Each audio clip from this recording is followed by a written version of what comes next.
சரத்குமார் பாத்தீங்கன்னா கட்சி ஆரம்பிச்சு இது வரைக்கும் ஒரு எம்எல்ஏ கூட அவர் கட்சியில இருந்து வர முடியல. இப்ப போய் விஜய் ஆரம்பிச்சதுக்கு அப்புறம் விஜய் போய் கேவலப்படுத்தி திட்டுறாரு. இதை எப்படி பாக்குறீங்க? நீ ஒரு 12 கல்யாணம் பண்ணிட்டு, நீ ஒரு 12 குடும்பத்தை வச்சுக்கிட்டு, 12 பிள்ளைய பெற்றுக்கிட்டு, நீ எல்லாம் அரசியலுக்கு வர தகுதியே கிடையாது. ஒழுக்கமா நீ முதல்ல வா. ஒரு தலைவன் நீ ஒரு வெளிச்சத்துக்கு நீ வரும்போது நீ வெளிச்சமா ஒழுக்கத்தோட வா. நீ அயோக்கியத்தனம் 1000 பண்ணிட்டு நீ வெளியே வந்தால் உனக்கு யாரும் சேர்த்துக்க மாட்டாங்க.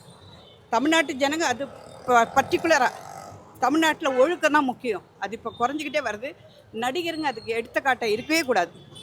நடிகர் எடுத்துக்காட்டாக இருக்கக்கூடாது. நடிகருங்க ஒரு வெளிச்சம். அவங்கள பற்றி தெரியும் போது அவங்க ஃபுல்லாக நல்லா சுத்தமாக இருக்கணும்.